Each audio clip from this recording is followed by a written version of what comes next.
Paz do Senhor, meus irmãos. Louvado seja o Senhor. Estamos aqui em sua presença para glorificá-lo.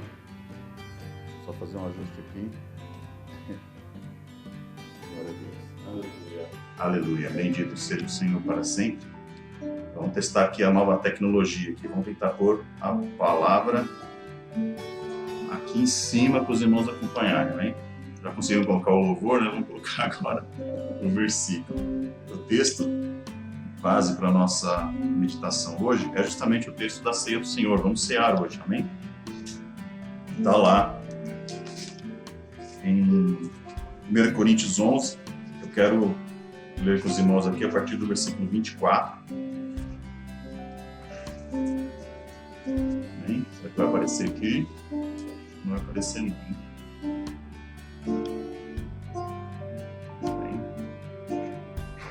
Ah, apareceu aqui em cima de mim, ó. Aí os irmãos acompanham. Então, 1 Coríntios, capítulo 11, versículo 24 até o 26. 24 até o 26 diz assim a palavra do Senhor. E tendo dado graças, partiu e disse: Tomai, comei, isto é o meu corpo que é dado por vós. Fazei isto em memória de mim. Versículo 25. Semelhantemente também, depois de cear, tomou o cálice, dizendo: Este cálice é o novo testamento no meu sangue. Fazei isto todas as vezes que beberdes em memória de mim. E no versículo 26, porque todas as vezes que comerdes este pão e beberdes este cálice, anunciais a morte do Senhor até que venha.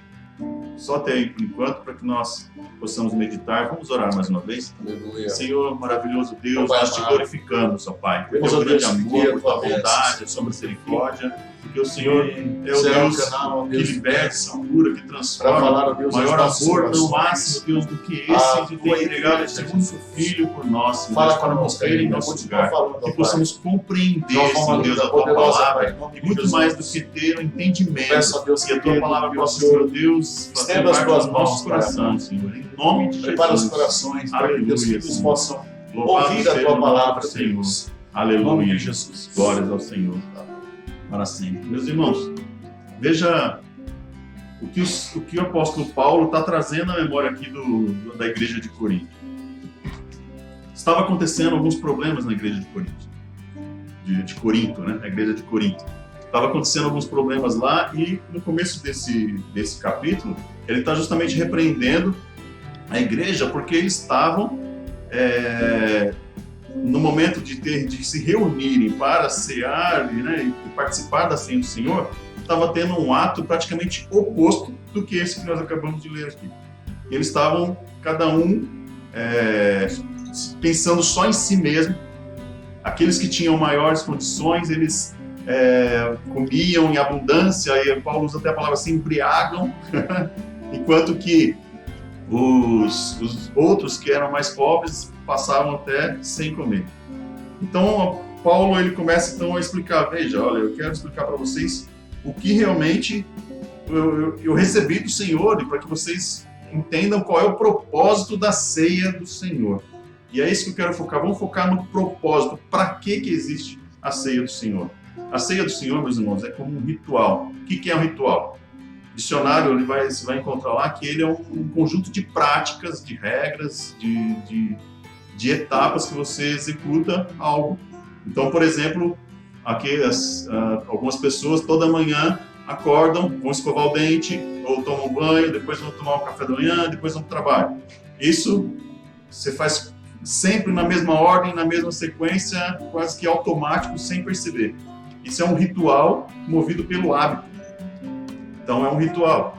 Então, alguns rituais são determinados, são feitos para evitar o esquecimento de alguma coisa. Por exemplo, quando vai fazer o casamento, né? Então, todos nós que somos cristãos conhecemos o casamento cristão, ele tem um ritual, tem a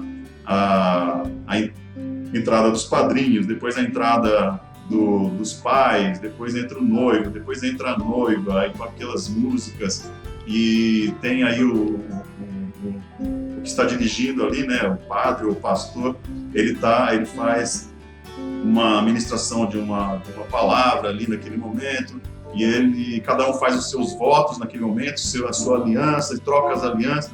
Então, isso daí é um ritual que foi definido para que todos os detalhes da cerimônia, daquele pacto, daquela aliança que fosse feita, ficasse tudo, nada esquecido, nada fosse esquecido. Então, os rituais servem para que nada seja esquecido. Um dos primeiros rituais que a gente vê na Bíblia é justamente o ritual da Páscoa. A gente vê lá no Êxodo, e quando o Senhor estava para mandar a 10ª praga, que é a morte dos primogênitos, ele deu uma ordenança e ele deu uma série de regras e práticas a serem executadas naquele dia, para garantir o quê? Que quando passasse o anjo da morte, eles seriam preservados, seriam poupados. E qual foi aquele ritual que o Senhor pediu para eles? Que eles matassem um cordeiro, né, sem mancha, nada, matassem aquele cordeiro, tirasse o sangue dele, o sangue passasse no umbral das portas, e naquela noite, naquele momento não deveria ter nada com fermento na casa. Todas essas regras que que o Senhor foi colocando ali através de Moisés, se tornaram um ritual. E o próprio Moisés fala, façam isso todos os anos para lembrar desse grande livramento que o Senhor está dando a vocês. Que livramento? Livramento da morte e da escravidão. Então, aquele ritual passou a ser chamado de Páscoa, que é justamente um ritual que traz a memória, trazia todo ano o povo de Deus, trazia a memória. Aquela Páscoa virou uma festa, virou um ritual anual, para trazer à memória o grande livramento que Deus deu ao povo. Porque a gente é muito esquecido, né? A gente se esquece muito fácil, principalmente quando as coisas se tornam comum. E a gente tem que tomar o cuidado disso, de não deixar coisas tão importantes se tornarem comuns, se tornarem vulgares. Porque vulgar é o contrário de ser santo. O santo é especial, é único, diferente. Vulgar quer dizer comum, né? Vulgar quer dizer que de pouco valor, né? Porque tem muito comum. Então, esse ritual da Santa Ceia, ele tem realmente ligação com duas coisas. A primeira é trazer a memória, porque foi justamente na época da Páscoa. Jesus ali então estava fazendo um paralelo entre, da mesma forma que o Senhor livrou da morte e da escravidão ali no Egito, agora o Senhor Jesus dando o seu corpo para ser moído, e o seu sangue sendo vertido naquela cruz, através disso ele nos dá o livramento da morte. Então nós não passaremos mais pela morte espiritual, nem estaremos na morte eterna. Ainda que passemos pela morte física, nós viveremos eternamente, porque ressuscitaremos com Cristo. Aleluia. Então, nós temos agora a vida por causa do sangue de Jesus, que é também uma analogia ao sangue do Cordeiro que foi passado na porta lá no Êxodo. Então, o sangue de Jesus nos purifica, o sangue de Jesus nos livra da morte. E outra coisa, ele passa também a usar duas palavras muito importantes. Então, ele nos livrou da morte e da escravidão do pecado. A partir de agora, nós temos a liberdade de não pecar mais, embora muitos ainda escolham pecar. Mas nós temos já a liberdade em Cristo de não pecar. Nós podemos escolher e vencer a vontade de pecar, o que antes a gente não era capaz. Mas agora o Senhor nos libertou, nos deu vida e nos deu liberdade para não pecar. Então, qual que é? Esse é o primeiro propósito da Santa Ceia. Trazer à memória que Jesus nos libertou. Em Romanos capítulo 8, capítulo 5, versículo 8, diz assim: Deus prova o seu amor por nós em que Cristo deu a sua vida por nós, sendo nós ainda pecadores. Meus irmãos, a ceia do Senhor representa o ritual mais importante da vida cristã, porque ele é para nos trazer à memória a verdadeira razão por que estamos aqui. Nós estamos aqui porque o Senhor nos libertou, o Senhor nos tirou do lamaçal do pecado e nos trouxe para a sua maravilhosa luz. Agora fazemos parte do seu reino, agora somos participantes do corpo, da natureza de Deus. Bendito seja o Senhor por tão grande amor. E se a gente não tiver consciência clara do que isso significa, nós vamos vivendo uma vida deixando a vida passar. Agora, quando a gente tem consciência de que nós merecíamos a morte, mas Cristo veio inocente e morreu em nosso lugar, muda muito. Não dá mais para eu viver do meu jeito, eu sou dele agora, eu só vivo para ele, porque ele me resgatou, ele me libertou. Então, a primeira coisa é em memória do Senhor, em memória de que ele nos resgatou, ele deu a sua vida por nós, nos livrou da morte. Como isso é importante e que a gente não pode deixar cair no esquecimento. Não pode. O que o Senhor tem falado nos últimos dias, todas as palavras que tem vindo aqui meus irmãos, lembrem-se, você agora vive para Cristo. Você não vive mais para si mesmo. O Senhor quer você, não quer só te abençoar, Ele quer ter você no meio dele, no seu aprisco, quer ter você na sua casa, o Senhor quer ter você no seu reino, o Senhor quer que você seja seu filho. Esse é o propósito do Senhor. Então Ele mandou o seu único filho para que nós, que não éramos filhos, fôssemos adotados e aí pudéssemos ser filhos de Deus também. Todo aquele que crê no Senhor Jesus passa a ser filho de Deus. Então não tem como, a gente não pode deixar o dia a dia fazer com que a gente esqueça do tamanho do amor e da graça do Senhor manifesto naquele ato de misericórdia e de amor do Senhor. Nós precisamos trazer a memória. Então, o primeiro ponto que nós lemos aí no versículo 25, no 24 e 25, é que ele fala: este é o meu corpo que é moído por vocês. Fazer isso todas as vezes em memória de mim. Lembre-se, eu dei o meu corpo para ser moído em favor de vocês. Não esqueça disso, hein? Não esqueça disso. Traz todo dia a memória. Olha, também o meu sangue foi vertido, foi derramado naquela cruz em favor de vocês. Não esqueçam, façam isso todas as vezes que vocês comerem, beberem. Façam isso para lembrar de que eu amei vocês de tal maneira que entreguei para que vocês tivessem vida e vida em abundância. Glória a Deus. Então esse é o primeiro ponto. O segundo ponto está no versículo 26. Olha só.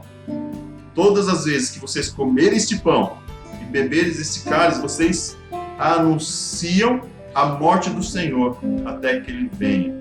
Duas coisas importantes.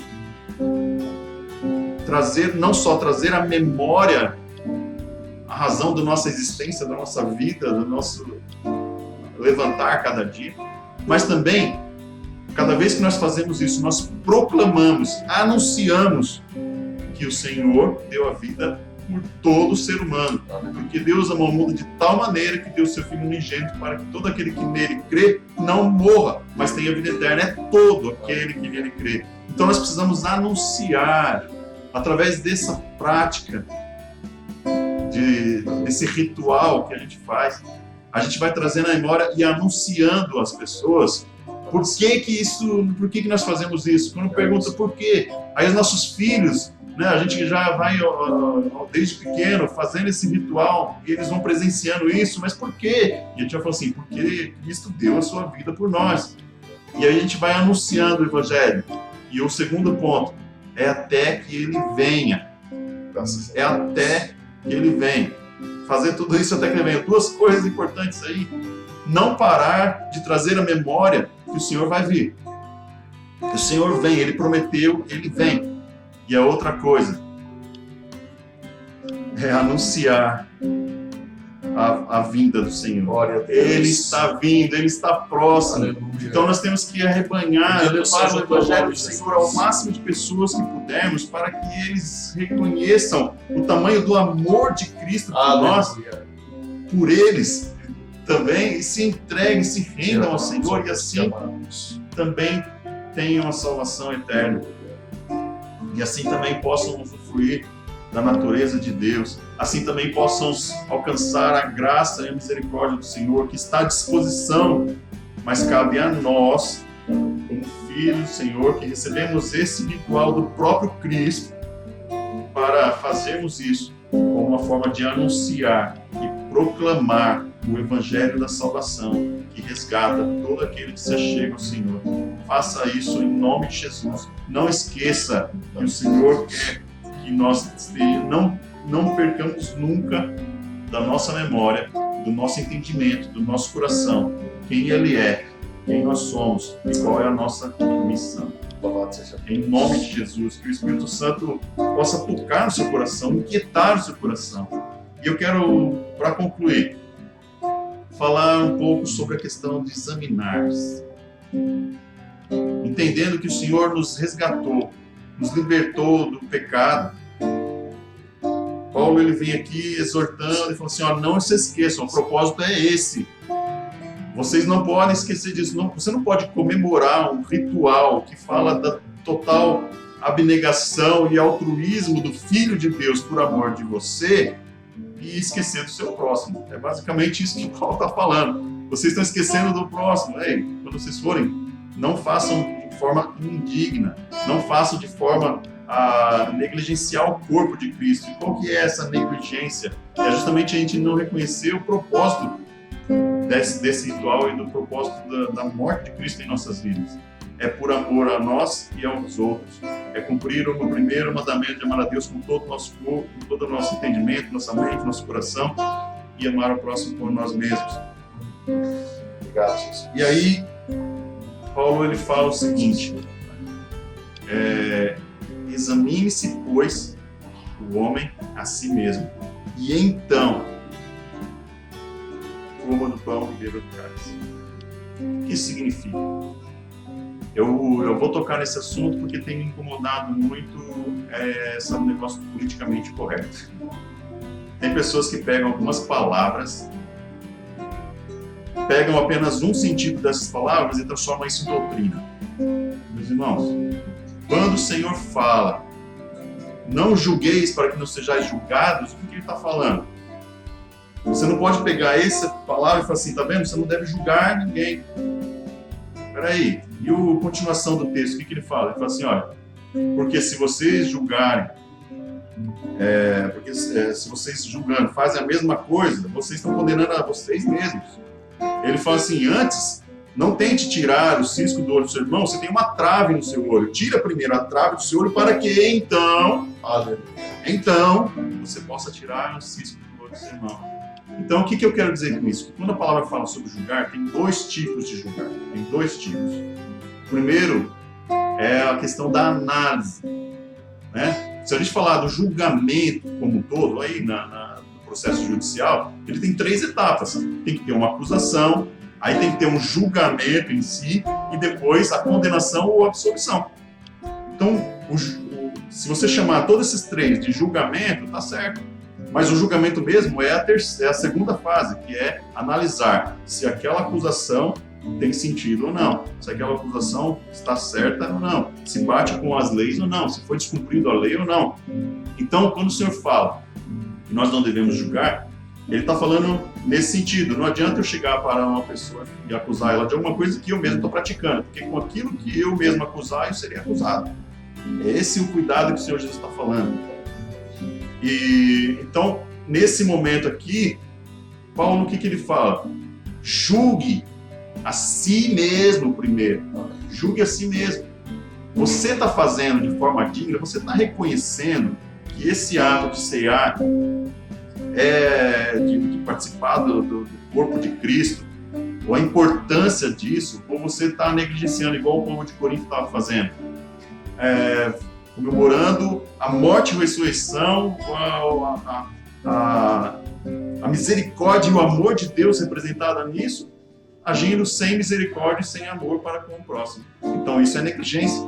Ele falou assim, então, examine a si mesmo. Olha, como é que está o seu coração aí? Você tem entendido qual é o sacrifício de Cristo por você? E você tem correspondido a esse sacrifício? Você tem correspondido, tem um coração grato a Ele? Então, a hora que você examina e verifica se tem algo errado, qual que é a solução? Já corrija na hora. Não tem nenhum problema que você não possa resolver com o Senhor agora. Chega e ora ao Senhor, Senhor, me perdoa, olha, eu estava sendo negligente. negligente, me perdoa, Senhor Deus, eu estava tratando mal meu irmão, me perdoa, Senhor Deus, eu estava sendo egoísta, me perdoa, Senhor Deus, eu quero respeitar, eu quero reconhecer, eu quero honrar o amor e a misericórdia que o Senhor manifestou por mim naquele dia. E então eu vou, participo do pão e participo do vinho e participo dessa unidade do corpo para a glória do Senhor, para a edificação do reino do Senhor. Amém? Que o Senhor venha falar muito mais no seu coração, que o Espírito Santo venha dar entendimento, que você possa justamente colocar em prática na sua vida o entendimento de que a ceia do Senhor representa o principal do que o Senhor fez, todo o plano de Deus para a sua e para a minha vida. É isso a representação desse ritual. Não despreze, não menospreze, não ignore esse ritual, mas coloque esse ritual como uma maneira de você estar sempre trazendo a memória que o Senhor é o teu Salvador, que o Senhor deu a sua vida por você. E como diz o apóstolo João, lá em 1 João, capítulo 3, versículo 16, ele fala assim: nisso conhecemos o amor, que Cristo deu a sua vida por nós, e nós devemos dar a nossa vida pelos nossos irmãos. Aleluia. O que Cristo fez por nós tem que repercutir em uma ação equivalente para o nosso próximo. Não vamos fazer com a mesma intensidade, mas com certeza nós temos que dar a nossa vida pelos nossos irmãos. Amém? Que o Senhor abençoe, que o Espírito Santo fale no teu coração. Em nome de Jesus. Louvado seja Deus. Amém, Jesus.